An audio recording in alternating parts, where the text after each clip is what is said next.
ತಿರುಚಿಟ್ರಂಬಲಂ. ಓಂ ಶಿವಾ ತಿರುಚಿಟ್ರಂಬಲಂ.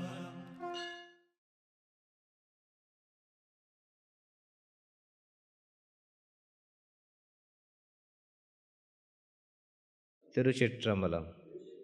ನಮಃ ಶಿವಾಯ. ಇವತ್ತಿನ ದಿನ ಬಹಳ ಪವಿತ್ರವಾದ ದಿನ, ಬಹಳ ಪುಣ್ಯದ ದಿನ. ಎಲ್ಲರ ಜೀವನದಲ್ಲಿಯೂ ಅನೇಕ ರೀತಿಯ ಪರಿವರ್ತನೆ ಆಗುವ ದಿನ. ಪ್ರಪಂಚದಲ್ಲಿರುವ ಎಲ್ಲ ಮನುಕುಲದವರಲ್ಲಿ ಒಂದು ಪರಿವರ್ತನೆ ಆಗುವ ದಿನ ಇವತ್ತಿನ ದಿನ. ಈ ದಿನದ ಮಹತ್ವವನ್ನು ತಿಳಿದರೆ ಎಲ್ಲರಿಗೂ ಅದು ಉಪಯೋಗಕ್ಕೆ ಬರ್ತದೆ. ಅನೇಕ ಸ್ಥಳಗಳಲ್ಲಿ ಇವತ್ತಿನ ದಿನವನ್ನು ಬಹಳ ಪವಿತ್ರ ಭಾವನೆಯಿಂದ, ಪೂಜ್ಯನೀಯ ಭಾವನೆಯಿಂದ ಆಚರಿಸ್ತಾರೆ. ಕಾರಣ ಏನು ಅಂತೇಳಿದರೆ, ಆಟಿ ಮಾಸದ 18ನೇ ದಿನ. ಆಟಿ ಮಾಸದ 18ನೇ ದಿನ ಧರ್ಮರಕ್ಷ ಯಜ್ಞದ 18ನೇ ದಿನ.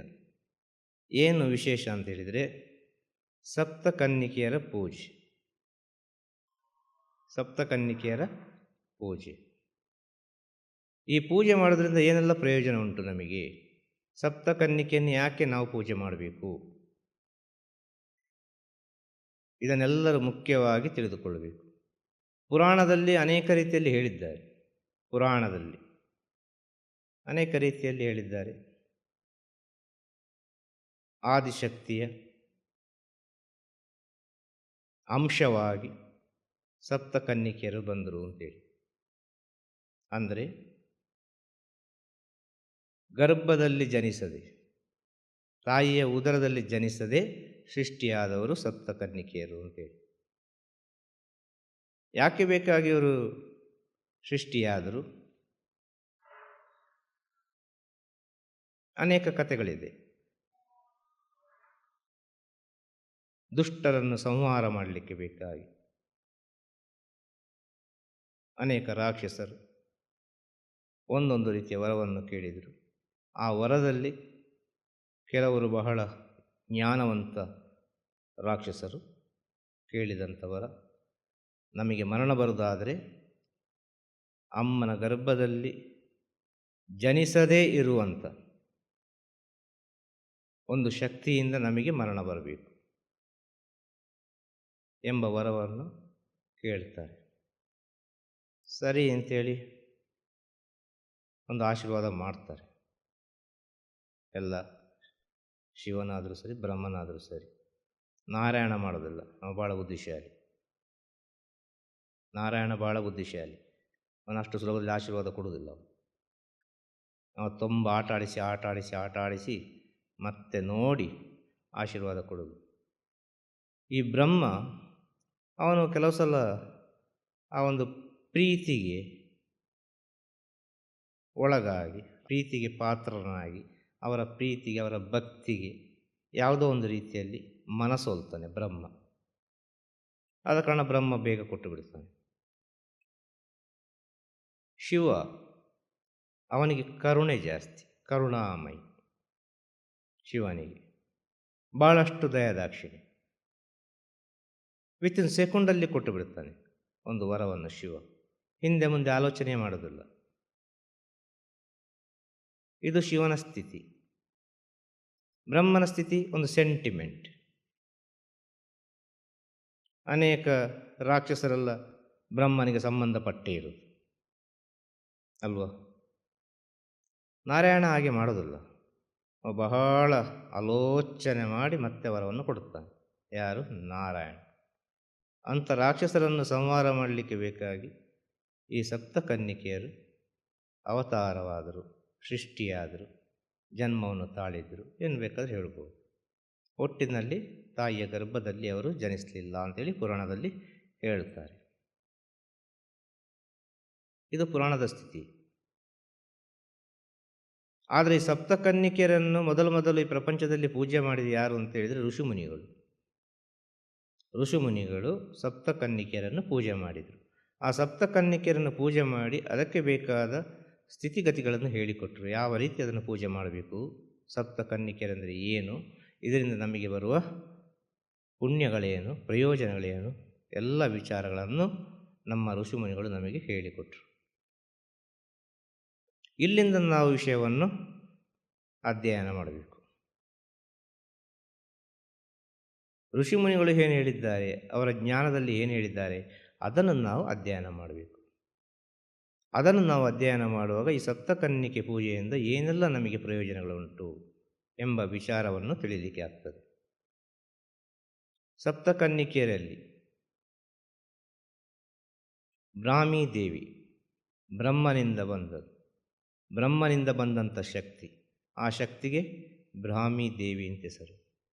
ಬ್ರಾಹ್ಮೀ ದೇವಿಯನ್ನು ನಾವು ಪೂಜಿಸಿದರೆ ಏನು ಪ್ರಯೋಜನ? ಜ್ಞಾನ ಭಾಳಷ್ಟು ಹೆಚ್ಚಾಗ್ತದೆ, ಜ್ಞಾನಕ್ಕೆ ಸಂಬಂಧಪಟ್ಟ ವಿಚಾರ, ಹಾಗೂ ನಮ್ಮ ಶರೀರದಲ್ಲಿ ಅನೇಕ ನರನಾಡಿಗಳಿಗೆ ಸಂಬಂಧಪಟ್ಟಂಥ ವಿಚಾರಗಳು, ಅರ್ಥ ಆಗ್ತಾ ಹೇಳೋದು, ಆರೋಗ್ಯದ ವಿಚಾರ ಇರ್ಬೋದು, ಭಾಳ ಸೂಕ್ಷ್ಮ ಇದು. ಈ ತಾಯಿಯನ್ನು ಪೂಜೆ ಮಾಡಿದರೆ ಏನಾಗ್ತದೆ ಅಂತೇಳಿ ಈ ಸಪ್ತಕನ್ನಿಕೆಯಲ್ಲಿ ಒಬ್ಬೊಬ್ಬರದ ವಿಚಾರವೇ ಮಾತಾಡ್ತಾ ಬರುವ, ಆಗ ಸರಿಯಾಗಿ ಅರ್ಥ ಆಗ್ತದೆ. ಒಟ್ಟಿನಲ್ಲಿ ಸಪ್ತಕನ್ನಿಕೆಯರನ್ನು ಪೂಜೆ ಮಾಡಿದರೆ ಮನುಕುಲಕ್ಕೆ ಒಳಿತಾಗ್ತದೆ. ಯಾಕೆ ಸಪ್ತಕನ್ನಿಕೆಯರನ್ನು ಜೊತೆಗೆ ಪೂಜೆ ಮಾಡಬೇಕು ಅಂತೇಳಿದರೆ, ಪ್ರತಿಯೊಂದು ವಿಚಾರವೂ ಅದು ಮನುಕುಲದ ಒಳಿತಿಗಾಗಿ ಇರುವಂಥದ್ದು. ಆದರೆ ಒಂದೊಂದು ತಾಯಿ ಹತ್ರ ಒಂದೊಂದು ರೀತಿಯ ಶಕ್ತಿ, ಇದೆಲ್ಲವೂ ಒಂದು ಮನುಷ್ಯನ ಜೀವನಕ್ಕೆ ಬಹಳ ಮುಖ್ಯ ಅಂತ ಹೇಳೋದು. ಹಾಗೆ ಬ್ರಾಹ್ಮೀ ದೇವಿಯನ್ನು ನಾವು ಪೂಜೆ ಮಾಡಿದರೆ ನಮ್ಮಲ್ಲಿ ಜ್ಞಾನ ಹೆಚ್ಚಾಗ್ತದೆ, ನಮ್ಮ ಆರೋಗ್ಯ ಚೆನ್ನಾಗಿರ್ತದೆ, ಲವಲವಿಕೆಯಿಂದಿರ್ತೇವೆ, ಚುರುಕಾಗಿರ್ತೇವೆ, ಸಂತೋಷವಾಗಿರ್ತೇವೆ, ಎನಿ ಟೈಮ್, ಯಾವಾಗಲೂ.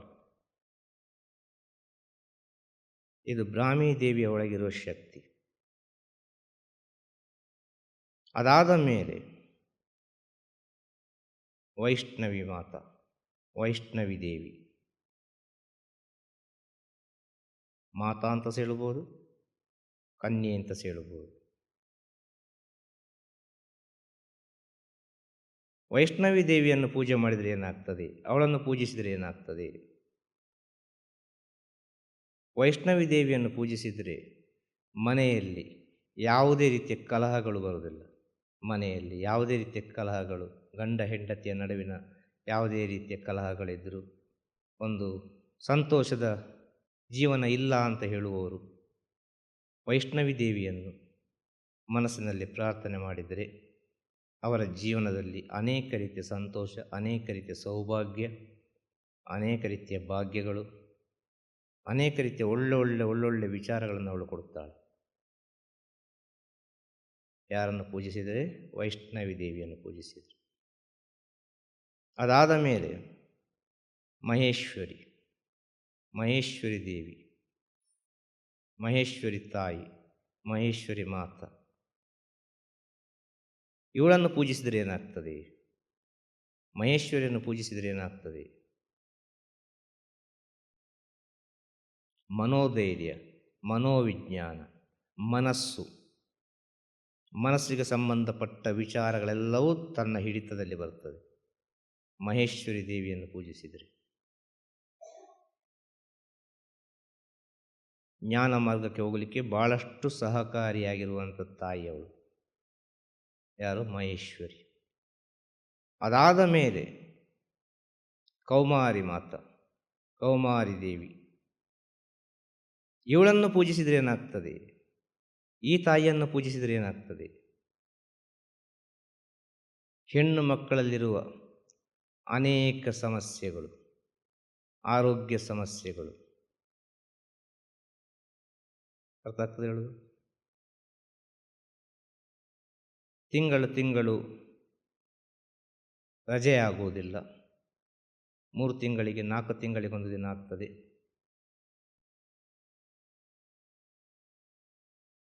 ಇನ್ನು ಜಾತಕದಲ್ಲಿ ಮದುವೆ ಆಗುವುದಿಲ್ಲ, ಕುಜ ದೋಷ ಉಂಟು, ಮಂಗಳ ದೋಷ ಉಂಟು. ಹೆಣ್ಣು ಮಕ್ಕಳಿಗೆ ಸಂಬಂಧಪಟ್ಟ ಒಟ್ಟಿನಲ್ಲಿ ಎಲ್ಲ ವಿಚಾರಗಳು ತನ್ನಿಂದ ತಾನಾಗಿಯೇ ಅದು ದೂರ ಹೋಗ್ತದೆ. ಯಾರನ್ನು ಪೂಜಿಸಿದರೆ? ಕೌಮಾರಿ ಅಮ್ಮನನ್ನು ಪೂಜಿಸಿದರೆ. ದೇಹದಲ್ಲಿ ರಕ್ತಕ್ಕೆ ಸಂಬಂಧಪಟ್ಟ ಎಲ್ಲ ವಿಚಾರಗಳಿಗೆ ಕೌಮಾರಿ ಅಮ್ಮನನ್ನು ಪೂಜಿಸಿದರೆ ಆರೋಗ್ಯ ಬಹಳ ಚೆನ್ನಾಗಿರ್ತದೆ. ನಮ್ಮನ್ನು ಚೆನ್ನಾಗಿ ನೋಡಿಕೊಳ್ತಾಳೆ ಅವಳು. ಇದು ಕೌಮಾರಿ ಅಮ್ಮನ ಸ್ಥಿತಿ, ಅವಳ ಒಳಗಿರುವ ಶಕ್ತಿ.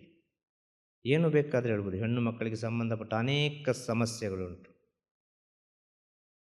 ಹೆಣ್ಣು ಮಕ್ಕಳಿಗೆ ಬಹಳ ಮುಖ್ಯವಾದ ತಾಯಿ ಅವಳು, ಎಲ್ಲ ವಿಚಾರಕ್ಕೂ ಕೂಡ. ಕೌಮಾರಿ ದೇವಿಯನ್ನು ಪೂಜಿಸಿದರೆ ಹೆಣ್ಣು ಮಕ್ಕಳಿಗೆ ಬಹಳಷ್ಟು ಒಳ್ಳೆಯದು. ಅದಾದ ಮೇಲೆ ಇಂದ್ರಾಣಿ, ಇಂದ್ರಾಣಿ ದೇವಿ, ಇಂದ್ರಾಣಿ ತಾಯಿ,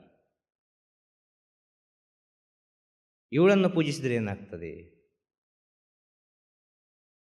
ಎಲ್ಲರಿಗೂ ಬೇಕಾದಂಥ ವಿಚಾರ, ತನ್ನ ಒಳಗೆ ಆಕರ್ಷಣೀಯ ಶಕ್ತಿ, ತನ್ನ ಒಳಗೆ ಅಟ್ರಾಕ್ಷನ್ ಎಂಬ ವಿಚಾರ ಭಾಳಷ್ಟು ಹೆಚ್ಚುತ್ತದೆ, ಭಾಳಷ್ಟು ಹೆಚ್ಚುತ್ತದೆ. ಚರ್ಮ ರೋಗಕ್ಕೆ ಸಂಬಂಧಪಟ್ಟು, ಇನ್ನು ಅನೇಕ ರೀತಿಯ ಈ ಸೌಂದರ್ಯಕ್ಕೆ ಸಂಬಂಧಪಟ್ಟು, ಇನ್ನು ಹುಡುಗ ಹುಡುಗಿ ಲವ್ ಮಾಡ್ತಾ ಇದ್ದಾರೆ, ಇಬ್ಬರು ಕೂಡ ಪರಸ್ಪರ ಪ್ರೀತಿ ಮಾಡ್ತಾ ಇದ್ದಾರೆ, ಆದರೆ ಯಾವುದೋ ಒಂದು ರೀತಿಯಲ್ಲಿ ಅವರಿಗೆ ಒಂದಾಗಲಿಕ್ಕೆ ಆಗುವುದಿಲ್ಲ. ಇನ್ನು ಮದುವೆ ಆಗಿರ್ತಾರೆ, ಮದುವೆ ಆದ ನಂತರ ಯಾವುದೋ ಒಂದು ರೀತಿಯಲ್ಲಿ ಮಿಸ್ಅಂಡರ್ಸ್ಟ್ಯಾಂಡಿಂಗ್. ಇಂದ್ರಾಣಿ ದೇವಿ ಅಂತೇಳಿದರೆ ಅದು ಗಂಡು ಹೆಣ್ಣಿಗೆ ಸಂಬಂಧಪಟ್ಟ ವಿಚಾರ. ಗಂಡು ಹೆಣ್ಣಿನ ಇಬ್ಬರ ಸಮಸ್ಯೆ, ಈಗ ಹೇಳಿದಲ್ವ, ಗಂಡ ಹೆಂಡತಿ ಇರ್ಬೋದು, ಲವರ್ ಇರ್ಬೋದು, ಅಲ್ಲ ಮದುವೆಗೇನು ಅಡೆತಡೆ ಇರ್ಬೋದು, ಸಾವಿರಾರು ವಿಚಾರಗಳಿರ್ಬೋದು. ಇದಕ್ಕೆಲ್ಲ ಸಂಬಂಧಪಟ್ಟ ತಾಯಿ, ಇದಕ್ಕೆಲ್ಲ ಸಂಬಂಧಪಟ್ಟ ದೇವಿ ಯಾರು ಅಂತೇಳಿದರೆ ಇಂದ್ರಾಣಿ ದೇವಿ. ಅದಾದ ಮೇಲೆ ಬರುವ ತಾಯಿ ವರಾಹಿ, ವರಾಹಿ ದೇವಿ. ಇವಳನ್ನು ಪೂಜೆ ಮಾಡಿದರೆ ಏನಾಗ್ತದೆ? ಇವಳನ್ನು ಪೂಜಿಸಿದರೆ ಏನಾಗ್ತದೆ? ಭೂಲೋಕ ಸಮೃದ್ಧಿಯಿಂದ ಇರ್ತದೆ, ಭೂಲೋಕ ಸುಭಿಕ್ಷೆಯಿಂದ ಇರ್ತದೆ, ಭೂಲೋಕ ಸುಭಿಕ್ಷೆಯಿಂದ ಇರ್ತದೆ. ಭೂಲೋಕದಲ್ಲಿ ಆಗುವ ಎಲ್ಲ ವ್ಯವಸಾಯಗಳಿಗೆ, ಎಲ್ಲ ವ್ಯವಸಾಯಗಳು, ನಾವು ಊಟ ಮಾಡುವ ಎಲ್ಲ ಆಹಾರ ಏನು ಬೇಕಾದ್ರೂ ಇರ್ಬೋದು, ಅರ್ಥ ಆಯ್ತಲ್ಲ? ಮನುಷ್ಯನಿಗೆ ಸಂಬಂಧಪಟ್ಟ ಎಲ್ಲ ವಿಚಾರಗಳು ಸರಿಯಾದ ರೀತಿಯಲ್ಲಿ ಕ್ರಮಬದ್ಧವಾಗಿ ಮನುಷ್ಯರಿಗೆ ಬಂದು ತಲುಪುತ್ತದೆ. ಈ ಭೂಲೋಕದಲ್ಲಿ ಸುಭಿಕ್ಷೆ ಉಂಟಾಗ್ತದೆ ಅವಳನ್ನು ಪೂಜಿಸಿದರೆ. ಮುಖ್ಯವಾಗಿ ಬೇಕಾದ ಮನುಷ್ಯನಿಗೆ ಆಹಾರ. ಹಾಗೆ ಆಹಾರಕ್ಕೆ ಸಂಬಂಧಪಟ್ಟು ಇರುವಂಥ ದೇವಿ ಎಲ್ಲ ಒಂದು ಮ್ಯಾನೇಜ್ಮೆಂಟ್ ನೋಡಿಕೊಳ್ತಾಳೆ. ಭೂಲೋಕದಲ್ಲಿ ಏನೆಲ್ಲ ಬೇಕು, ಹೇಗೆಲ್ಲ ಬೇಕು, ಯಾರ್ಯಾರಿಗೆ ಏನೇನು ಕೊಡಬೇಕು, ಯಾವ್ಯಾವ ಬೆಳೆ ಯಾವ ರೀತಿ ಬರಬೇಕು, ಎಲ್ಲ ವಿಚಾರವನ್ನು ವರಾಹಿ ತಾಯಿ ನೋಡಿಕೊಳ್ತಾ ಇದ್ದಾಳೆ. ಅವಳ ಒಳಗಿರುವ ಶಕ್ತಿ ಅದು, ಆ ತಾಯಿಯ ಒಳಗಿರುವ ನಿಗೂಢವಾದ ಶಕ್ತಿ. ಅದಾದ ಮೇಲೆ ಚಾಮುಂಡಿ ದೇವಿ, ಚಾಮುಂಡಿ ಮಾತಾ, ಚಾಮುಂಡಿ ಅಮ್ಮ, ಏನು ಬೇಕಾದರೂ ಹೇಳ್ಬೋದು. ಅವಳನ್ನು ಪೂಜಿಸಿದರೆ ಏನಾಗ್ತದೆ? ಮನುಷ್ಯನ ಜೀವನದಲ್ಲಿ ಒಂದು ಭಯಪಡುವಂಥ ವಿಚಾರ ಉಂಟು. ಮನುಷ್ಯನ ಜೀವನದಲ್ಲಿ ಭಯಪಡುವ ವಿಚಾರ ಉಂಟು. ಅದು ಯಾವುದು ಅಂತೇಳಿದರೆ ವಾಮಾಚಾರ, ಮಾಟ, ಮಂತ್ರ, ಇನ್ನು ಅನೇಕ ರೀತಿಯ ಕುತಂತ್ರ, ಅನೇಕ ರೀತಿಯ ವಿಚಾರಗಳು ಎಲ್ಲ ಸೃಷ್ಟಿಯಾಗ್ತದೆ. ಬ್ಲ್ಯಾಕ್ ಮ್ಯಾಜಿಕ್, ಕಣ್ದೃಷ್ಟಿ, ಇನ್ನು ಅನೇಕ ರೀತಿಯ ವಿಚಾರಗಳೆಲ್ಲ ಇದೆ ಅಲ್ವಾ? ಹಿಂದಿನಿಂದ ಮಾಡುವಂಥ ವಿಚಾರ ಅಲ್ಲ. ಹೊಟ್ಟೆಗೆ ಏನೊಂದು ಮದ್ದು ಹಾಕಿ ಕೊಡುವುದು, ಯಾವುದೋ ಒಂದು ರೀತಿಯಲ್ಲಿ ತನ್ನ ಕೈಯೊಳಗೆ ವಶ ಆಗಬೇಕು ಅಂತ ನೆನೆಸಿಕೊಂಡು ಏನೆಲ್ಲ ಮಾಡ್ತಾರೆ ಅಲ್ವಾ? ಇದೆಲ್ಲ ಕುತಂತ್ರ ಅಂತ ಹೇಳೋದು. ಇಂಥ ಕುತಂತ್ರಗಳೆಲ್ಲ ಯಾವುದು ನಮ್ಮನ್ನು ಮುಟ್ಲಿಕ್ಕೆ ಸಾಧ್ಯ ಅಲ್ಲ. ಯಾರನ್ನು? ಚಾಮುಂಡಿ ದೇವಿಯನ್ನು ಪೂಜಿಸಿದರೆ. ಮನುಷ್ಯ ಹೆದರ್ತಾನೆ ಇಂಥ ವಿಚಾರಕ್ಕೆಲ್ಲ, ಭಾಳಷ್ಟು ಭಯಪಡ್ತಾನೆ. ಆ ನೆಗೆಟಿವ್ ಥಾಟ್ಸ್ ಎಂಬುದು ನಮ್ಮಲ್ಲಿ ಬರಲಿಕ್ಕೆ ಬಿಡುವುದಿಲ್ಲ. ಆ ನೆಗೆಟಿವ್ ಎನರ್ಜಿ ಎಂಬುದನ್ನು ನಮ್ಮ ಒಳಗೆ ಬರಲಿಕ್ಕೆ ಅವಳು ಬಿಡುವುದೇ ಇಲ್ಲ. ಅವಳು ಯಾವತ್ತಿದ್ರೂ ಪಾಸಿಟಿವ್ ಆಗಿ ಇರ್ತಾಳೆ, ಯಾವತ್ತಿದ್ರೂ ಶುದ್ಧವಾಗಿ ಇರ್ತಾಳೆ. ಈ ಮಾಟ ಮಂತ್ರ ತಂತ್ರ ಯಂತ್ರ ಬ್ಲ್ಯಾಕ್ ಮ್ಯಾಜಿಕ್ ಇದು ಯಾವುದೂ ಚಾಮುಂಡಿ ದೇವಿಯನ್ನು ಪೂಜೆ ಮಾಡಿದರೆ ನಮ್ಮನ್ನು ಸುಳಿಯುವುದಿಲ್ಲ. ಹಾಗೆ ಅಂತೇಳಿ ನಾವು ಆಸೆಯಿಂದ ಇದೆಲ್ಲ ಮಾಡಿದರೆ ಇದು ನಮಗೆ ಫಲಿಸುವುದಿಲ್ಲ. ನಿಸ್ವಾರ್ಥದಿಂದ ಮಾಡಿ, ಯಾವುದೇ ಒಂದು ಎಕ್ಸ್ಪೆಕ್ಟೇಷನ್ ಇಲ್ಲದೆ ಮಾಡಿ ಈ ಸಪ್ತ ಕನ್ನಿಕೆಯರ ಪೂಜೆ. ಆದ ಕಾರಣ ಈ ಸಪ್ತ ಕನ್ನಿಕೆಯರು ಬೇಕು ನಮಗೆ. ಸಪ್ತ ಕನ್ನಿಕೆಯರು ಬೇಕೇ ಬೇಕು, ಇಲ್ಲದ್ರೆ ಆಗುವುದಿಲ್ಲ. ಬ್ರಹ್ಮಾಂಡ ಸೃಷ್ಟಿಯಾಗುವಾಗ ಮೊದಲ ಶಕ್ತಿ ಶೂನ್ಯದಿಂದ ಹೊರಗೆ ಬರುವಾಗ ಆ ಶಕ್ತಿ 7 ಸ್ಥಳದಲ್ಲಿ ಹೋಗಿ ಹರಡಿ ನಿಂತಿತ್ತು. ಆ 7 ಸ್ಥಳದಿಂದಲೇ ಈ ಬ್ರಹ್ಮಾಂಡ ಪರಿಪೂರ್ಣವಾದದ್ದು. ಆ 7 ಶಕ್ತಿಗಳು, ಇದು ವಿಜ್ಞಾನ. ಇದು ಯಾರು ಬೇಕಾದ್ರೆ ರಿಸರ್ಚ್ ಮಾಡ್ಬೋದು. ಎಷ್ಟು ಸೂಕ್ಷ್ಮವಾಗಿ ಅಂದರೆ ಅಷ್ಟು ಸೂಕ್ಷ್ಮವಾಗಿ ಹೋಗ್ಬೇಕು ಇದಕ್ಕೆ. ಆಗ ಸಪ್ತಕನ್ನಿಕೆ ಅಂತೇಳಿ ನಮ್ಮ ಋಷಿಮುನಿಗಳು ಹೇಳಿದ್ದು ಯಾರನ್ನು? ಈ ಬ್ರಹ್ಮಾಂಡದಿಂದ ಮೊದಲಿಗೆ ಬಂದ ಶಕ್ತಿ 7 ಕಡೆ ಹೋಗಿ ನಿಂತಿತಲ್ವ, ಆ ಶಕ್ತಿಯನ್ನು ಸಪ್ತಕನ್ನಿಕೆಯರು ಅಂತೇಳಿದರು. ಆ ಸಪ್ತಕನ್ನಿಕೆಯರನ್ನು ಋಷಿಮುನಿಗಳು ತಿಳಿದ ಕಾರಣ ಸಪ್ತ ಋಷಿ ಮಂಡಲ ಅಂತ ಹೇಳಿದರು. ಹಾಗೆ ಸಪ್ತ ಲೋಕ ಅಂತ ಹೇಳಿದರು. ಹಾಗೆ ಸಪ್ತ ಸಾಗರ ಅಂತ ಹೇಳಿದರು ಅಲ್ವ. ಹಾಗೆ ಸಪ್ತ ವಾರ ಕೂಡ ಹೌದಲ್ವ, 7 ವಾರ ಕೂಡ ಹೌದಲ್ವ. 7 ವಾರದಿಂದ ತಾನೇ ಎಲ್ಲ ಮುಂದೆ ಮುಂದೆ ಹೋಗುವುದು. ಆಗ ಸಪ್ತ ಕನ್ನಿಕೆಯರು ಸೃಷ್ಟಿಯಾದ ಮೇಲೆ ಸೃಷ್ಟಿಯಾದ್ದು ಗ್ರಹಗಳು. ಮೊದಲು ಸೃಷ್ಟಿಯಾದ್ದು ಸಪ್ತ ಕನ್ನಿಕೆಯರು. ಅಂದರೆ ಮೊದಲು ಶೂನ್ಯದಿಂದ ಈ ಬ್ರಹ್ಮಾಂಡ ಸೃಷ್ಟಿಯಾಗುವ ಸಮಯದಲ್ಲಿ ಆ ಶಕ್ತಿ 7 ಕಡೆ ಹೋಗಿ ಬ್ರಹ್ಮಾಂಡದಲ್ಲಿ ನಿಂತುಕೊಂಡಿತ್ತು. ಆ 7 ಕಡೆ ಬ್ಯಾಲೆನ್ಸ್, ಆ 7 ಸ್ಥಳದ ಬ್ಯಾಲೆನ್ಸಿನಲ್ಲಿ ಈ ಬ್ರಹ್ಮಾಂಡವಿರುವುದು. ಆದ ಕಾರಣ ಸಪ್ತ ಕನ್ನಿಕೆ ಅಂದರೆ ಬಹಳ ಶ್ರೇಷ್ಠ ಅಂತೇಳಿ ನಮ್ಮ ಋಷಿಮುನಿಗಳು, ಸಾಧುಗಳು, ಸಿದ್ಧರು, ಯೋಗಿಗಳು ಹೇಳಿದಂಥ ವಿಚಾರ. ಅಲ್ಲಿಂದ ಬರ್ತದೆ ವಿಚಾರ. ಎಲ್ಲಿವರೆಗೆ ಬರ್ತದೆ? ಮನುಷ್ಯನ ಜನ್ಮದವರೆಗೂ ಬರ್ತದೆ. ಆಗ ಮನುಷ್ಯ ಸೃಷ್ಟಿಯಾಗಬೇಕಾದ್ರೆ ಮೂಲ ಬೇಕೇ ಬೇಕಲ್ವ. ಆ ಮೂಲ ಇಲ್ಲದಿದ್ದರೆ ಮನುಷ್ಯ ಸೃಷ್ಟಿಯಾಗಲಿಕ್ಕೆ ಸಾಧ್ಯವಿಲ್ಲ. ಆಗ ಮೂಲ ಕೂಡ ಮನುಷ್ಯನ ಒಳಗೆ ಇರುವಂಥ ವಿಚಾರ. ಆದ ಕಾರಣ ಸಪ್ತಕನ್ನಿಕೆ ಪೂಜೆ ಮಾಡೋದ್ರಿಂದ ಅನೇಕ ರೀತಿಯ ಪ್ರಯೋಜನಗಳುಂಟು. ಎಲ್ಲದಕ್ಕೂ ಮೂಲ, ಎಲ್ಲದಕ್ಕೂ ಮೂಲವಾಗಿರುವ ವಿಚಾರ ಸಪ್ತಕನ್ನಿಕೆ ಅಂತೇಳಿ ನಮ್ಮ ಋಷಿಮುನಿಗಳು ಮನುಷ್ಯರಿಗೆ ಅರ್ಥವಾಗಲಿ, ಈ ಸತ್ಯ ಎಲ್ಲರಿಗೆ ತಿಳಿಯಲಿ, ಈ ಸತ್ಯದಿಂದ ಅವರವರ ಜೀವನದಲ್ಲಿ ಅನೇಕ ರೀತಿಯ ಪರಿವರ್ತನೆ ಆಗಲಿ ಅಂತೇಳಿ ಸುಲಭ ರೀತಿಯಲ್ಲಿ ಹೇಳಿಕೊಟ್ಟು ಹೋದರು. ಇದನ್ನು ಈ ರೀತಿ ಮಾಡಿಯಪ್ಪ ಅಂತ. ಆಗ ಸಪ್ತಕನ್ನಿಕೆ ಪೂಜೆ ಮಾಡೋದ್ರಿಂದ ಏನೆಲ್ಲ ಲಾಭ ನಮ್ಮ ಜೀವನದಲ್ಲಿ? ಸಪ್ತಕನ್ನಿಕೆಯರ ಪೂಜೆ ಮಾಡೋದ್ರಿಂದ, ಈಗ ಸಪ್ತಕನ್ನಿಕೆಯರ ವಿಚಾರ ಹೇಳಿ ಆಯಿತು. ಈ ರೀತಿ ಶಾರ್ಟಲ್ಲಿ ಅಲ್ವಾ. ಇನ್ನು ಈ ಪೂಜೆ ಮಾಡೋದ್ರಿಂದ ನಮ್ಮ ಜೀವನದಲ್ಲಿ ಏನೆಲ್ಲ ಪುಣ್ಯಗಳು ಲಭಿಸ್ತದೆ? ಸಪ್ತಕನ್ನಿಕೆ ಪೂಜೆ ಮಾಡೋದ್ರಿಂದ ಪಿತೃಋಣ, ದೇವಋಣ, ಋಷಿ ಋಣ, ಈ 3 ಋಣವನ್ನು ಕೂಡ ಈ ಸಪ್ತಕನ್ನಿಕೆ ಪೂಜೆಯಲ್ಲಿ ಯಾವುದೋ ಒಂದು ರೀತಿಯಲ್ಲಿ ನಾವು ಮುಗಿಸಬಹುದು. ಯಾವ ರೀತಿ? ಇದನ್ನು ಮುಗಿಸ್ಲಿಕ್ಕೆ ಅಷ್ಟು ಸುಲಭದಲ್ಲಿ ಆಗುವುದಿಲ್ಲ. ನಮ್ಮಿಂದ ನಮ್ಮ ಪಿತೃಗಳಿಗೆ ಏನೋ ಒಂದು ತೊಂದರೆ ಆಗಿದೆ ಜೀವಂತವಾಗಿರುವಾಗ. ನಮ್ಮಿಂದ ಏನೋ ಒಂದು ಅವರಿಗೆ ಮನಸ್ಸಿಗೆ ನಾಟಿ ಹೋಗಿದೆ. ನಮ್ಮಿಂದ ಏನೋ ಒಂದು ಮನಸ್ತಾಪ ಆಗಿದೆ. ಜೀವಂತವಾಗಿರುವಾಗ ಅವ್ರಿಗೆ ಏನೋ ಒಂದು ಮನಸ್ತಾಪ ಆಗಿದೆ ನಮ್ಮಿಂದ. ಅದೆಷ್ಟೋ ಮನೆಯಲ್ಲಿ ನಡೀತದೆ ಅಲ್ವಾ. ಇಂಥ ಮನಸ್ತಾಪಗಳೆಲ್ಲ ನಮ್ಮನ್ನು ಹಿಂಬಾಲಿಸ್ತಾನೆ ಇರ್ತದೆ. ಇದೆಲ್ಲ ನಮಗೆ ತೊಂದರೆ ಮಾಡುತ್ತದೆ. ಅರ್ಥ ಆಗ್ತಾ ಹೇಳೋದು? ಅದೇ ರೀತಿ ಮನುಷ್ಯನ ಜನ್ಮಕ್ಕೆ, ಆ ಜನ್ಮಕ್ಕೆ ತಕ್ಕಂಥ ಒಂದು ಶಕ್ತಿ ಇದೆ. ಅದಕ್ಕೆ ದೇವರು ಅಂತ ಹೇಳಿದ್ದಾರೆ. ಒಂದೊಂದು ಮನುಷ್ಯ ಜನ್ಮದಲ್ಲಿ ಒಂದೊಂದು ವ್ಯಕ್ತಿಗೆ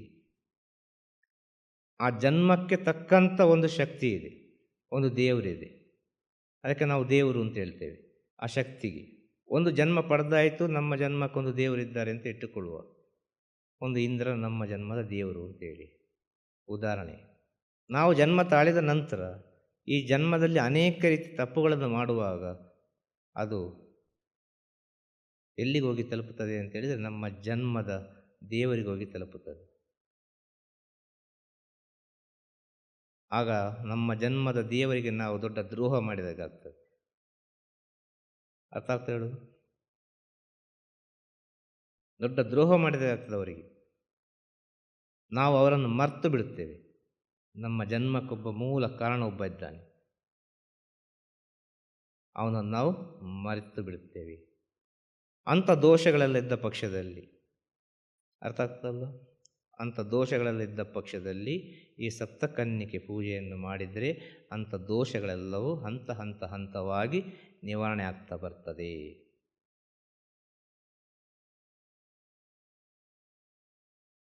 ಅದಾದ ಮೇಲೆ ಋಷಿ ಋಣ. ನಾವೆಲ್ಲ ಈ ಪ್ರಪಂಚಕ್ಕೆ ಬರಲಿಕ್ಕೆ ಮೂಲ ಕಾರಣ ಒಂದು ಋಷಿ. ನಾವೆಲ್ಲ ಋಷಿ ಪರಂಪರೆಗೆ ಸೇರಿದವರು.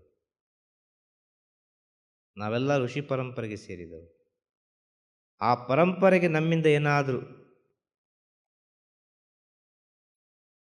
ಕೆಟ್ಟದಾಗಿದ್ದ ಪಕ್ಷದಲ್ಲಿ, ನಮ್ಮಿಂದ ಏನಾದರೂ ಕೆಡುಕಾಗಿದ್ದ ಪಕ್ಷದಲ್ಲಿ ಆ ಪರಂಪರೆವರೆಗೆ ಅದು ಹೋಗ್ತಾನೆ ಇರ್ತದೆ. ಅರ್ಥ ಆಗ್ತಾ ಹೇಳೋದು? ಒಂದು ಗುರು ಪರಂಪರೆ ಬರ್ತಾ ಬರ್ತಾ ಬರ್ತಾ ಆ ಗುರು ಪರಂಪರೆಯಲ್ಲಿ ಏನೋ ಒಂದು ಕೆಡುಕು ಆಗ್ತದೆ ಅಂತ ಹೇಳಿದರೆ, ಸಣ್ಣ ಒಂದು ಕೆಡುಕು ಆಗ್ತದೆ ಅಂತ ಹೇಳಿದರೆ ಅದು ಗುರು ಪರಂಪರೆಯನ್ನೇ ಹೋಗಿ ಬಾಧಿಸ್ತದೆ. ಇಂಥ ತಪ್ಪುಗಳೆಲ್ಲ ಇದ್ದ ಪಕ್ಷದಲ್ಲಿ ಸಪ್ತಕನ್ನಿಕೆಯರ ಪೂಜೆ ಮಾಡೋದ್ರಿಂದ ಅನೇಕ ರೀತಿಯ ಒಳಿತನ್ನು ಕಂಡುಕೊಳ್ಬೋದು. ನಾವು ಮಾಡಿದ ತಪ್ಪು ಹಂತ ಹಂತವಾಗಿ, ನಾವು ಮಾಡಿದ ದೋಷ ಹಂತ ಹಂತವಾಗಿ ನಮ್ಮನ್ನು ಬಿಟ್ಟು ದೂರ ದೂರ ದೂರ ಹೋಗ್ತದೆ. ಇನ್ನು ಮದುವೆ ಆಗದವರಿಗೆ ಪವಿತ್ರ ಭಾವನೆಯಿಂದ ಈ ಪೂಜೆಯಲ್ಲಿ ಭಾಗವಹಿಸಿ ಸಪ್ತಕನ್ನಿಕೆಯರ ಪ್ರಸಾದವನ್ನು ಹರಿಯುವ ನೀರಿನಲ್ಲಿ ಬಿಟ್ಟು ಬಿಟ್ಟರೆ, ಅಂದರೆ ಆ ನೀರಿನಲ್ಲಿ ಮೀನಿರಬೇಕು, ಅದು ಊಟ ಮಾಡಬೇಕು. ಆ ರೀತಿಯಾಗಿ ಅದು ಊಟ ಮಾಡಿದರೆ ಖಂಡಿತವಾಗಿಯೂ ಮದುವೆ ಆಗಾದ ವಿಚಾರ ಕೂಡ ಮದುವೆ ಆಗ್ತದೆ, ಮಕ್ಕಳು ಆಗಾದ ವಿಚಾರ ಕೂಡ ಮಕ್ಕಳಾಗ್ತದೆ. ಅದು ಅವರವರ ಪವಿತ್ರವಾದ ಶುದ್ಧವಾದ ಮನಸ್ಸಿನಿಂದ ಆಗುವಂಥ ಕೆಲಸಗಳಿದಲ್ಲ. ಇದೆಲ್ಲ ಪುಣ್ಯ ಅಂತ ಹೇಳೋದು. ನಮ್ಮ ಋಷಿಮುನಿಗಳು ನಮಗೆ ಹೇಳಿಕೊಟ್ಟಂಥ ಕೆಲವೆಲ್ಲ ಸುಲಭವಾದ ದಾರಿ. ಎಲ್ಲೆಲ್ಲ ಹೋಗಿ ಪರಿಹಾರ ಮಾಡಬೇಡಿ, ನಿಮ್ಮ ಮನೆಯಲ್ಲೇ ಪರಿಹಾರ ಮಾಡಿ. ಆದ ಕಾರಣ ಈ ಸಪ್ತಕನ್ನಿಕೆ ಪೂಜೆಯನ್ನು ಬಹಳ ವಿಜೃಂಭಣೆಯಿಂದ ತಿಳಿದವರು ಇವತ್ತಿ ಕೂಡ ಆಚರಿಸ್ತಾ ಬರ್ತಾ ಇದ್ದಾರೆ. ಇನ್ನು ಶಿಶುಹತ್ಯ ದೋಷಕ್ಕೆ ಕಾರಣರಾದವರಿದ್ದಾರೆ, ಅಮ್ಮಂದಿರು. ಗರ್ಭದಲ್ಲಿ ಆ ಭಗವಂತನ ಪಾದವನ್ನು ಸೇರ್ತದೆ. ಇನ್ನು ಬಲವಂತವಾಗಿ ಮಗು ಬೇಡ ಅಂತ ಹೇಳಿ ಮಗುವನ್ನು ಈ ಪ್ರಪಂಚದಿಂದ ದೂರ ಮಾಡುವವರಿದ್ದಾರೆ ಅಲ್ವಾ? ಪ್ರಪಂಚಕ್ಕೆ ಬರ್ತಾ ಉಂಟು ಪಾಪ. ಯಾವ ರೀತಿ ಬರ್ತಾ ಉಂಟು? ನಾವು ಮಾಡಿದ ತಪ್ಪಿನಿಂದಾಗಿ ಬರ್ತಾ ಉಂಟು. ಆ ತಪ್ಪನ್ನು ಮುಚ್ಚಿಡಬೇಕು ಯಾವುದೋ ಒಂದು ರೀತಿಯಲ್ಲಿ. ಆ ತಪ್ಪನ್ನು ಮುಚ್ಚಿಡುವ ಸಮಯದಲ್ಲಿ ಇದು ಬೇಡ, ಈ ಮಗುವೇ ಬೇಡ ನಮಗೆ ಅಂತೇಳಿ ತೀರ್ಮಾನ ಮಾಡ್ತಾರೆ ಅಲ್ವಾ? ಇದು ಮದುವೆ ಆಗುವ ಮುಂಚಿನ ಸ್ಥಿತಿಯನ್ನು ಹೇಳೋದು. ತಪ್ಪನ್ನು ಮುಚ್ಚಿಡಬೇಕು ಅಂತ ವಿಷಯ ಇದೆಲ್ಲರಿಗೂ ಅರ್ಥ ಆಗಬಹುದು. ಇಂಥ ದೋಷದಲ್ಲೆಲ್ಲ ಯಾರೊಬ್ಬರು ಪಾಲ್ಗೊಂಡಿರ್ತಾರೋ ಅವರಿಗೆಲ್ಲ ಈ ಸಪ್ತಕನ್ನಿಕೆ ಪೂಜೆಯಲ್ಲಿ ಅವರ ದೋಷಗಳು ಹಂತ ಹಂತವಾಗಿ ಕಡಿಮೆ ಆಗ್ತದೆ. ಇನ್ನು ಮದುವೆ ಆದ ಮೇಲೆ ಅದೆಷ್ಟೋ ಮನೆಯಲ್ಲಿ ಯಾವುದೋ ಒಂದು ರೀತಿಯಲ್ಲಿ ಅಮ್ಮ ಗರ್ಭ ಧರಿಸ್ತಾಳೆ. ಗರ್ಭ ಧರಿಸಿದ ಮೇಲೆ ಮನೆಯ ಪರಿಸ್ಥಿತಿಗೆ, ಗಂಡ ಹೆಂಡತಿಯ ನಡುವಿನ ಒಂದು ಮನಸ್ತಾಪದಿಂದ, ಇನ್ನು ಅನೇಕ ರೀತಿಯ ಕಾರಣಗಳಿಂದ ಆ ಮಗುವೇ ಬೇಡ ಅಂತ ತೀರ್ಮಾನ ಮಾಡುತ್ತಾರೆ. ಅದು ಕೂಡ ದೋಷವೇ. ಅದು ಕೂಡ ಶಿಶು ಹತ್ಯೆ ದೋಷಕ್ಕೆ ಹೋಗಿ ಸೇರುತ್ತದೆ. ಹಾಗೂ ಅಂಥ ಕೆಲಸವನ್ನು ಮಾಡ್ತಾರಲ್ಲ ತಿಳಿದವರೆಲ್ಲ, ಅವರನ್ನು ಕೂಡ ಅದು ಬಿಡುವುದಿಲ್ಲ, ಅವರನ್ನು ಕೂಡ ಅದು ಬಾಧಿಸ್ತದೆ. ಇಂಥವರಿಗೆಲ್ಲ ಒಂದು ವಿಮೋಚನೆ ಸಿಕ್ಕುವ ಪೂಜೆ ಅಂತೇಳಿದರೆ ಅದು ಸಪ್ತಕನ್ನಿಕೆ ಪೂಜೆ. ಬಹಳಷ್ಟು ಸೂಕ್ಷ್ಮ ಉಂಟು ಈ ಸಪ್ತಕನ್ನಿಕೆ ಪೂಜೆಯಲ್ಲಿ.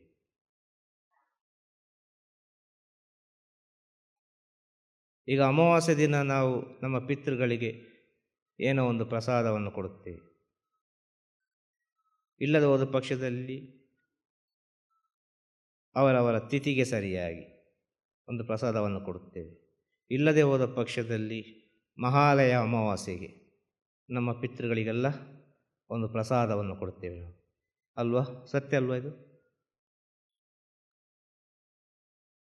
ಈ ಮೂರರಲ್ಲಿ ಕೂಡ ಒಬ್ಬನಿಗೆ ಅವರ ಪಿತೃಗಳಿಗೆ ಯಾವುದೋ ಒಂದು ರೀತಿಯಲ್ಲಿ ತರ್ಪಣ ಕೊಡಲಿಕ್ಕೆ ಆಗಲಿಲ್ಲ, ಪಿತೃಗಳಿಗೊಂದು ಪ್ರಸಾದವನ್ನು ಕೊಡಲಿಕ್ಕೆ ಆಗಲಿಲ್ಲ ಅಂತ ಹೇಳುವವರಿದ್ದರೆ, ಮಾಡದೇ ಇದ್ದವರಿದ್ದರೆ, ಈ ಸಪ್ತಕನ್ನಿಕೆ ಪೂಜೆಯಲ್ಲಿ ಭಾಗವಹಿಸಿದರೆ ತನ್ನಿಂದ ತಾನಾಗಿ ಅದು ಅವರ ಪಿತೃಗಳಿಗೆ ಹೋಗಿ ಸೇರ್ತದೆ. ಅಷ್ಟು ವಿಶೇಷತೆ ಉಂಟು ಸಪ್ತಕನ್ನಿಕೆ ಪೂಜೆಯಲ್ಲಿ. ಇನ್ನು ಸಣ್ಣ ವಯಸ್ಸಿನಲ್ಲಿರುವಾಗ ಮಕ್ಕಳು ಮರಣ ಪಡ್ತಾರೆ. ಒಂದು 3 ವರ್ಷ, 4 ವರ್ಷ, 5 ವರ್ಷ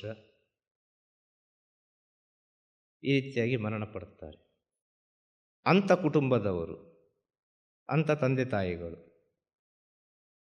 ನದಿ ತೀರದಲ್ಲಿ ಹೋಗಿ ಈ ಸಪ್ತಕನ್ನಿಕೆಯರನ್ನು ಯಾವುದೋ ಒಂದು ರೀತಿಯಲ್ಲಿ ಪ್ರಾರ್ಥನೆ ಮಾಡಿ ತನ್ನ ಕೈಯಿಂದ ಏನೋ ಒಂದು ನೈವೇದ್ಯವನ್ನು ಮಾಡಿ ಆ ನದಿಯಲ್ಲಿ ಬಿಟ್ಟು ಬಿಟ್ಟರೆ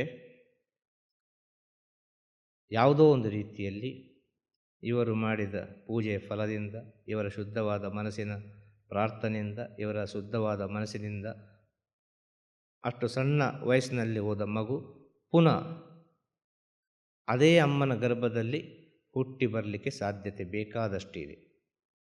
ಇದು ಭಾಳ ಸೂಕ್ಷ್ಮ. ಇದಲ್ಲ ಈ ಸಪ್ತಕನ್ನಿಕೆಯರ ಪೂಜೆಯಿಂದ ಏನೆಲ್ಲ ಆಗ್ತದೆ ಅಂತೇಳಿ ಅನೇಕ ರೀತಿಯ ಒಳಿತುಂಟು ಈ ಸಪ್ತಕನ್ನಿಕೆಯರ ಪೂಜೆಯಲ್ಲಿ, ಅನೇಕ ರೀತಿಯ ಒಳಿತು. ಅಷ್ಟಿಷ್ಟಲ್ಲ, ಎಲ್ಲದಕ್ಕೂ ಬೇಕಾದ ವಿಚಾರ ಯಾವುದು? ಸಪ್ತಕನ್ನಿಕೆ ಪೂಜೆ. ಇದರಿಂದ ಸಿಗುವ ಪುಣ್ಯ ಅದನ್ನು ನಾವು ವರ್ಣನೆ ಮಾಡಲಿಕ್ಕೆ ಸಾಧ್ಯ ಇಲ್ಲ, ವರ್ಣನೆ ಮಾಡಲಿಕ್ಕೆ ಸಾಧ್ಯವೇ ಇಲ್ಲ. ಆಗ ಸಪ್ತಕನ್ನಿಕೆ ಪೂಜೆಯನ್ನು ಮಾಡುವಾಗ ಸಣ್ಣ ಮಕ್ಕಳು ಇದ್ದರೆ ಮನೆಯಲ್ಲಿ, ಅಲ್ಲ ಅಕ್ಕಪಕ್ಕದಲ್ಲೆಲ್ಲ ಮಕ್ಕಳು ಇದ್ದಾರೆ ಅಂತ ಹೇಳಿದರೆ ಆ ಮಕ್ಕಳನ್ನೆಲ್ಲ ಮನೆಗೆ ಕರ್ಕೊಂಡು ಬಂದು ಅವರಿಗೆ ಒಳ್ಳೆಯ ಅಲಂಕಾರವನ್ನು ಮಾಡಿ ಅವರಿಗೆ ವಸ್ತ್ರವನ್ನು ಕೊಟ್ಟು ಆ ಸಪ್ತಕನ್ನಿಕೆಯರು ಇವರ ಒಳಗೇ ಇದ್ದಾರೆ, ಬೇರೆ ಎಲ್ಲೂ ಇಲ್ಲ ಎಂಬ ಶುದ್ಧ ಮನಸ್ಸಿನಿಂದ, ಪವಿತ್ರ ಭಾವನೆಯಿಂದ ಆ ಮಕ್ಕಳಲ್ಲಿ ಆ ಸಪ್ತಕನ್ನಿಕೆಯರನ್ನು ನೋಡಿ ನಿಮ್ಮ ಕೈಲಾದ ಸೇವೆಯನ್ನು ಮಾಡಿ. ಕಾರಣ ಏನು? ಸಣ್ಣ ಮಕ್ಕಳು, ಅವರು ಭಗವಂತನಿಗೆ ಸಮಾನ. ಸಣ್ಣ ಮಕ್ಕಳು ಆ ಶಕ್ತಿಗೆ ಸಮಾನ. ಅವರಿಗೆ ಪ್ರಪಂಚದ ವಿಷಯ ಸುಖಗಳ ಅರಿವಿರುವುದಿಲ್ಲ, ಈ ಪ್ರಪಂಚದ ಮಾಯೆಯ ಅರಿವಿರುವುದಿಲ್ಲ ಅವರಿಗೆ. ಅವರು ಅವರದೇ ಸ್ಥಿತಿಯಲ್ಲಿರ್ತಾರೆ, ಅದು ಬ್ರಹ್ಮಾನಂದ ಸ್ಥಿತಿಯಲ್ಲಿರ್ತಾರೆ, ಸಂತೋಷವಾದ ಸ್ಥಿತಿಯಲ್ಲಿರ್ತಾರೆ. ಆದ ಕಾರಣ ಸಣ್ಣ ಮಕ್ಕಳು, ಒಂದು 5 ವರ್ಷದ ಒಳಗೆ ಅಂಥ ಮಕ್ಕಳು ಸಿಕ್ಕಿದರೆ ಈ ಸಪ್ತಕನ್ನಿಕೆ ಪೂಜೆಯಲ್ಲಿ ಅವರನ್ನೆಲ್ಲ ನೀವು ಕೂತುಕೊಳಿಸಿ, ಒಂದು 7 ಹೆಣ್ಣು ಮಕ್ಕಳನ್ನು ಕೂತುಕೊಳಿಸಿ ಅವರಿಗೆ ಒಳ್ಳೆ ಅಲಂಕಾರವನ್ನು ಮಾಡಿ, ಆ ತಾಯಿಯಾಗಿ ಅಲಂಕಾರವನ್ನು ಮಾಡಿ, ಸಪ್ತಕನ್ನಿಕೆಯರಾಗಿ ಅವರಿಗೆ ಅಲಂಕಾರವನ್ನು ಮಾಡಿ, ನಿಮ್ಮ ನಿಮ್ಮ ಶುದ್ಧ ಭಕ್ತಿ ನಂಬಿಕೆಯಿಂದ ನೀವು ಅವರನ್ನು ಈ ಸಪ್ತಕನ್ನಿಕೆಯ ಪೂಜೆಯ ದಿನ ಪೂಜಿಸಿ. ಖಂಡಿತವಾಗಿಯೂ ನಿಮ್ಮ ಜೀವನದಲ್ಲಿ ಅನೇಕ ದೋಷಗಳು ನಿಮ್ಮನ್ನು ಬಿಟ್ಟು ದೂರ ಹೋಗ್ತದೆ. ಆ ರೀತಿಯಾಗಿ ನಾವು ಪೂಜಿಸುವಾಗ ನಮ್ಮ ಮನಸ್ಸು ನಮಗೆ ಅರಿವಿಲ್ಲದಂತೆ ಶುದ್ಧವಾಗ್ತಾನೇ ಹೋಗ್ತದೆ. ಪ್ರತಿಯೊಂದು ಮಗುವನ್ನು ನೋಡುವಾಗ, ಪ್ರತಿಯೊಂದು ತಾಯಿಯನ್ನು ನೋಡುವಾಗ, ಪ್ರತಿಯೊಂದು ಅಮ್ಮಂದಿರನ್ನು ನೋಡುವಾಗ ತಾಯಿ ಸ್ವರೂಪವಾಗಿ ಕಾಣುತ್ತದೆ, ಶಕ್ತಿ ಸ್ವರೂಪವಾಗಿ ಕಾಣುತ್ತದೆ. ಶಕ್ತಿ ಸ್ವರೂಪವಾಗಿ ಕಾಣುತ್ತದೆ. ಸಾಕ್ಷಾತ್ ಜಗನ್ಮಾತೆ ಶ್ರೀರಾಮಕೃಷ್ಣ ಪರಮಹಂಸರಿಗೆ ಶಾರದಾದೇವಿ ಸಾಕ್ಷಾತ್ ಜಗನ್ಮಾತೆಯಾಗಿ ಕಂಡರು. ಸತ್ಯ ಅಲ್ವಾ ಇದು? ಕಾಳಿಯ ವಿಗ್ರಹಕ್ಕೆ ಅವರ ವಿಗ್ರಹ ಅಂತ ಹೇಳಲಿಲ್ಲ. ತಾಯಿ ಇದ್ದಾಳೆ, ಅಲ್ಲಿ ಜಗನ್ಮಾತೆ ಇದ್ದಾಳೆ, ಅವಳ ನಂತರ ಮಾತಾಡ್ತಾಳೆ. ಏನಿದ್ರೂ ಕೂಡ ಅವಳು ನನ್ನ ಜೊತೆಗೆ ಇದ್ದಾಳೆ, ಎಲ್ಲ ವಿಚಾರ ನನಗೆ ಹೇಳ್ತಾ ಇದ್ದಾಳೆ ಅಂತ ಹೇಳುವಾಗ ಪ್ರಪಂಚ ಅವರನ್ನು ಒಂದು ರೀತಿಯಲ್ಲಿ ಮಾತಾಡಿತ್ತು. ಪ್ರಪಂಚ ಅವರನ್ನು ಒಂದು ರೀತಿಯಲ್ಲಿ ಮಾತಾಡಿತ್ತು. ಹುಚ್ಚ ಎಂಬ ಪಟ್ಟವನ್ನು ಕಟ್ಟಿತ್ತು ಅವರಿಗೆ. ಯಾರಿಗೆ? ರಾಮಕೃಷ್ಣ ಪರಮಹಂಸರಿಗೆ. ಕಾರಣ ಏನು? ಅವರ ಶುದ್ಧವಾದ ಭಕ್ತಿ, ಪವಿತ್ರವಾದ ಮನಸ್ಸು. ಆ ಪವಿತ್ರವಾದ ಮನಸ್ಸು ಒಂದು ಕಲ್ಲಿನಲ್ಲಿ ಕೂಡ ಚೈತನ್ಯವಾಗಿ ಬಂದು, ಒಂದು ವಿಗ್ರಹದಲ್ಲಿ ಚೈತನ್ಯವಾಗಿ ಬಂದು ರಾಮಕೃಷ್ಣನ ಪರಮಹಂಸರ ಜೊತೆ ಯಾವುದೋ ಒಂದು ರೀತಿಯಲ್ಲಿ ಬೆರೀತಾ ಇತ್ತು. ಕಾರಣ ಏನು? ಒಂದು ಅರ್ಚಕರಾಗಿ ಹೋದವರು, ಪೂಜೆ ಮಾಡಲಿಕ್ಕೆ ಅಂತ ಹೋದವರು ಬ್ರಹ್ಮಜ್ಞಾನಿಗಳಾದರು, ಮಹಾಜ್ಞಾನಿಗಳಾದರು ಅಲ್ವಾ? ಅವರು ಜ್ಞಾನವನ್ನು ಹುಡುಕಿಕೊಂಡು ಹೋಗಲಿಲ್ಲ, ಜ್ಞಾನ ಅವರನ್ನು ಹುಡುಕಿಕೊಂಡು ಬಂತು. ಅವರು ಭಗವಂತನನ್ನು ಹುಡುಕಿಕೊಂಡು ಹೋಗಲಿಲ್ಲ, ಭಗವಂತ ರಾಮಕೃಷ್ಣ ಪರಮಹಂಸರನ್ನು ಹುಡುಕಿಕೊಂಡು ಬಂದ. ಯಾವುದೋ ಒಂದು ರೂಪದಲ್ಲಿ, ಅದು ಕಾಳಿ ರೂಪ ಇರ್ಬೋದು, ಅದು ಅವರವರ ಜ್ಞಾನ. ಅದು ಒಟ್ಟಿನಲ್ಲಿ ಶಕ್ತಿ ರಾಮಕೃಷ್ಣ ಪರಮಹಂಸರನ್ನು ಹುಡುಕಿಕೊಂಡು ಬಂತು. ರಾಮಕೃಷ್ಣ ಪರಮಹಂಸರನ್ನು ಆ ಶಕ್ತಿ ಹುಡುಕಿಕೊಂಡು ಬರಬೇಕು ಅಂತ ಹೇಳಿದರೆ ಅವರ ಮನಸ್ಸು ಎಷ್ಟು ಪವಿತ್ರವಾಗಿರ್ಬೋದು. ಮೊದಲಿಗೆ ಮನಸ್ಸು ತಾನೆ, ಆ ಮನಸ್ಸು ಎಷ್ಟು ಪವಿತ್ರವಾಗಿರ್ಬೋದು, ಎಷ್ಟು ಪ್ಯೂರ್ ಇರ್ಬೋದು ಅಲ್ವಾ? ಅವರ ದೃಷ್ಟಿ ಎಷ್ಟು ಪವಿತ್ರವಾಗಿರ್ಬೋದು, ಅವರ ದೃಷ್ಟಿ ಎಷ್ಟು ಪವಿತ್ರವಾಗಿರ್ಬೋದು, ಅವರು ಕೇಳುವ ವಿಚಾರಗಳು ಎಷ್ಟು ಪವಿತ್ರವಾಗಿರ್ಬೋದು. ಅದೇ ರೀತಿ ನಮ್ಮ ಒಳಗೆ ರಾಮಕೃಷ್ಣ ಪರಮಹಂಸರಾಗಿ ಆಗದಿದ್ದರೂ ಕೂಡ ಅವರ ಒಂದು ಹೆಜ್ಜೆಯಲ್ಲಿ ಸ್ವಲ್ಪ ಸ್ವಲ್ಪ ಆದರೂ ನಾವು ಹೆಜ್ಜೆ ಇಡುವ ಎಂಬ ಜ್ಞಾನ ಬರಬೇಕು ನಮ್ಮ ಒಳಗೆ. ಅವರಷ್ಟು ನಮ್ಮಿಂದ ಸಾಧ್ಯ ಅಲ್ಲ, ಅವರು ಮಹಾಜ್ಞಾನಿ. ಪರವಾಗಿಲ್ಲಪ್ಪ, ಅವರ ಒಂದು ಪಾದದಲ್ಲಿ ಆದರೂ ನಾನು ಇರ್ತೇನೆ ಯಾವಾಗಲೂ. ಅವರಷ್ಟು ಎತ್ತರಕ್ಕೆ ಬೆಳೆಯುವುದು ಬೇಡ, ಅವರ ಪಾದದ ಧೂಳಾಗಿರ್ತೇನೆ ಎಂಬ ವಿಚಾರ ನಮ್ಮ ಒಳಗೆ ಬಂದರೆ, ಇದೊಂದು ಉದಾಹರಣೆಗೆ ಹೇಳಿದಂಥ ವಿಚಾರ, ಆದರೆ ಇದು ಸತ್ಯದ ಉದಾಹರಣೆ. ಹಾಗೆ ಒಂದು ಗುರು ಸಿಕ್ಕಿದರೆ ಆ ಗುರುವನ್ನು ನೀವು ದೃಢವಾಗಿ ಹಿಡ್ಕೊಂಡ್ರೆ ಏನಾದರೂ ಸರಿ ಅಂತೇಳಿ ದೃಢವಾಗಿ ಹಿಡ್ಕೊಂಡ್ರೆ, ಒಂದು ಭಗವಂತನನ್ನು ದೃಢವಾಗಿ ನೀವು ಹಿಡ್ಕೊಂಡ್ರೆ, ನಿಮ್ಮ ಮನಸ್ಸಿನಲ್ಲಿ ನೀವು ನಿಲ್ಲಿಸಿದರೆ ಖಂಡಿತವಾಗಿಯೂ ಈ ಸಪ್ತಕನ್ನಿಕೆ ಪೂಜೆಯ ಮಹತ್ವ ಏನು ಅಂತೇಳಿ ಪ್ರತಿಯೊಬ್ಬನಿಗೂ ಅರ್ಥ ಆಗ್ತದೆ. ಪ್ರತಿಯೊಬ್ಬನಿಗೂ ಅರ್ಥ ಆಗ್ತದೆ ಇದರ ಮಹತ್ವ ಏನು ಅಂತೇಳಿ. ಅದು ಅವರವರ ಭಕ್ತಿಗೆ, ಅವರವರ ನಂಬಿಕೆಗೆ, ಅವರವರ ಶ್ರದ್ಧೆಗೆ, ಅವರವರ ಶರಣಾಗತಿಗೆ ಸಿಗುವಂಥ ಫಲ. ಫಲ ಸಿಗುವುದಂತೂ 100ರಲ್ಲಿ 100 ಸತ್ಯ. ನಿಮ್ಮ ಅಂತರಾತ್ಮ ಹೇಗಿದೆ ಅದರ ಮೇಲೆ, ನಿಮ್ಮ ಅಂತರ್ಜ್ಞಾನ ಯಾವ ರೀತಿ ಇದೆ ಅದರ ಮೇಲೆ ನಿಮಗೆ ಸಿಗುವಂಥ ಫಲ. ಇಂಥ ವಿಚಾರಗಳೆಲ್ಲವೂ ಅನೇಕ ವಿಚಾರಗಳುಂಟು, ಅದ್ಭುತ ಅದ್ಭುತ ವಿಚಾರಗಳೆಲ್ಲ ಉಂಟು. ಅದೆಲ್ಲ ಹೇಳಲಿಕ್ಕೆ ತುಂಬ ಸಮಯ ಬೇಕು, ಅಷ್ಟು ಸಮಯ ಇಲ್ಲಿ ಇಲ್ಲ. ಆದ ಕಾರಣ ಹೇಳೋದು, ಸೂಕ್ಷ್ಮವಾಗಿ ಸಪ್ತಕನ್ನಿಕೆ ಪೂಜೆಯ ವಿಶೇಷತೆಯನ್ನು, ಅದರ ಒಳಗಿರುವ ಸತ್ಯವನ್ನು ನಿಮಗೆಲ್ಲರಿಗೆ ಯಾವುದೋ ಒಂದು ರೀತಿಯಲ್ಲಿ ಮುಟ್ಟಿಸಿದೆ. ಇನ್ನು ಮೇಲೆ ಇದನ್ನು ನೀವು ಯಾವ ರೀತಿ ಬೆಳೆಸಿಕೊಂಡು ಹೋಗ್ತೀರಿ ಅದು ನಿಮಗೆ ಬಿಟ್ಟಂಥ ಜ್ಞಾನ, ನಿಮ್ಮ ನಂಬಿಕೆ. ಭಕ್ತರಿಗೆ ಸಂದೇಶ ಕೊಡಬೇಕು ಅಂತಿತ್ತು ಸಪ್ತಕನ್ನಿಕೆ ಪೂಜೆಯ ಸಂದೇಶ. ಸೂಕ್ಷ್ಮ ರೂಪದಲ್ಲಿ ಸಂದೇಶವನ್ನು ಕೊಟ್ಟಾಯಿತು. ಆ ಸೂಕ್ಷ್ಮ ರೂಪದ ಸಂದೇಶವನ್ನು ನೀವಿನ್ನು ಎಷ್ಟು ಎತ್ತರಕ್ಕೆ ಬೆಳೆಸ್ತೀರಿ ಅದು ನಿಮ್ಮ ಅಂತರಾತ್ಮಕ್ಕೆ, ನಿಮ್ಮ ಅಂತರ್ಜ್ಞಾನಕ್ಕೆ ಬಿಟ್ಟಂಥ ವಿಚಾರ. ಇದು ಇವತ್ತಿನ ಜ್ಞಾನ ಬಿಂದು, ಸಪ್ತಕನ್ನಿಕೆ ಪೂಜೆಯ ಜ್ಞಾನದ ಬಿಂದು. ಶ್ರೀ ಗುರುಮನೆಯಿಂದ ಶ್ರೀ ಗುರು ಭಕ್ತರಿಗೆ ಗುರುಮನೆಯ ಭಕ್ತರಿಗೆ, ಗುರುಮನೆಯ ಬಂಧು ಬಳಗದವರಿಗೆ, ಗುರುಮನೆಯ ಬಂಧು ಬಳಗದವರಿಗೆ ವರಪ್ರಸಾದ. ಎಲ್ಲರಿಗೂ ಒಳಿತಾಗಲಿ, ಎಲ್ಲರಿಗೂ ಶುಭವಾಗಲಿ, ಪ್ರಪಂಚಕ್ಕೆ ಜಯವಾಗಲಿ. ಪ್ರಪಂಚಕ್ಕೆ ಜಯವಾಗಲಿ ಅಂತ ಹೇಳೋದು, ಎಲ್ಲರಿಗೂ ಒಳಿತಾಗಲಿ ಅಂತ ಹೇಳೋದು. ಎಲ್ಲರೊಳಗೆ ಜ್ಞಾನ ಬೆಳೀಲಿ, ಎಲ್ಲರಿಂದ ಎಲ್ಲವೂ ಪರಿವರ್ತನೆ ಆಗ್ತಾನೆ ಹೋಗಲಿ, ಒಳ್ಳೆಯ ಪರಿವರ್ತನೆ ಆಗಲಿ, ಒಳ್ಳೆಯ ಸತ್ಸಂಗ ಆಗಲಿ, ಎಲ್ಲ ಸದ್ಗುಣಗಳು ಬೆಳೀಲಿ.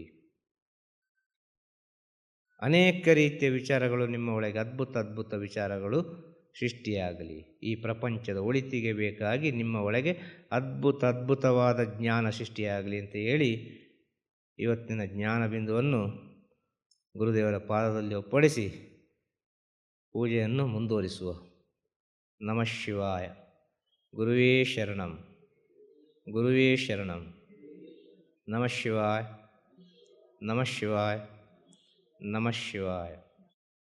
ತಿರುಚಿಟ್ರಂಬಲಂ. ಗುರುವೇ ಶರಣಂ, ಗುರುವೇ ಶರಣಂ, ಗುರುವೇ ಶರಣಂ. ಆದಿಗುರುವೇ ಶರಣಂ, ಸದ್ಗುರುವೇ ಶರಣಂ, ಜಗದ್ಗುರುವೇ ಶರಣಂ, ಮಹಾಗುರುವೇ ಶರಣಂ.